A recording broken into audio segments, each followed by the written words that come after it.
नमस्कार, कृष्णा न्यूज में आपका स्वागत है। पंचनद धाम क्षेत्र में यमुना चंबल बाढ़ की ओर, क्या टूट जाएगा पिछले 40 वर्ष का रिकॉर्ड। समाचार विस्तार से। पवित्र 5 नदियों यमुना, चंबल, सिंध, पहुज और कुंवारी के पवित्र संगम पंचनद धाम क्षेत्र में एक बार फिर बाढ़ की स्थिति बन गई है।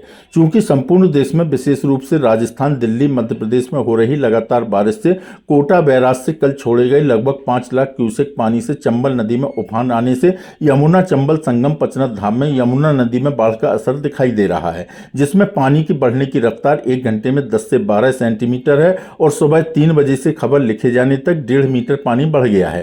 क्षेत्रीय लोगों का ऐसा अनुमान है कि इस समय यदि मध्य प्रदेश से आने वाली सिंध नदी में पानी छोड़ा गया तो बाढ़ भीषण रूप ले सकती है, जो इस मास में आने वाली लगभग 35 वर्ष पहले की बाढ़ का रिकॉर्ड ध्वस्त कर सकती है, जिसमें नदी तटवर्ती इलाकों में किसानों की बाजरे की फसलें नष्ट हो सकती हैं। कृष्णा न्यूज के लिए औरैया से बीरेंद्र सिंह सेंगर की रिपोर्ट। तो आपको बताते चलें कि अगर ऐसी ही स्थिति में अगर दूसरी नदी में भी, जैसे कि बताया जा रहा कि मध्य प्रदेश में भी बारिश का इस समय जो तबाही का आलम चल रहा है, उससे कहीं सिंध में भी पानी इसमें छोड़ा जा सकता है, तो बाढ़ एक बार हो सकता है कि विकराल रूप ले सकती है। चूँकि ये बहुत दिनों बाद ऐसा नज़ारा होगा। यदि यहाँ पर भीषण बाढ़ आती है तो लगभग यहाँ पर 30 और 35 साल पुराना ये समय जो है, इस समय बाढ़ आने का रिकॉर्ड टूट जाएगा। तो मैं बताना चाहूँगा कि देखिए, ये 5 नदियों का संगम है।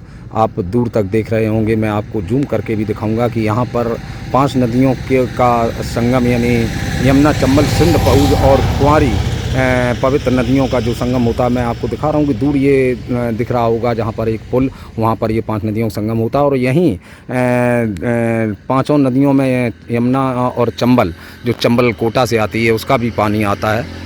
चूँकि अभी 2 दिन पहले बताया गया कि चंबल में कोटा बैराज पर पानी का जो मात्रा है वो ज़्यादा हो गई है, तो उसको नदी में छोड़ा जाएगा तो कभी भी बाढ़ आ सकती है। तो उसका नज़ारा आज आपको दिखाई दे रहा है कि देखिए इस नदी में, कि बताते चलें कि आज से लगभग 35 साल, 30 साल, 40 साल पहले एक बार इस महीने में जो बाढ़ आई थी, वह इतनी भीषण थी कि किसानों का जो फसल तैयार खड़ी थी बाजरे की, वो पकी हुई फसल थी, वो पूर्ण रूप से नदी में तबाह होकर के नष्ट हो चुकी थी।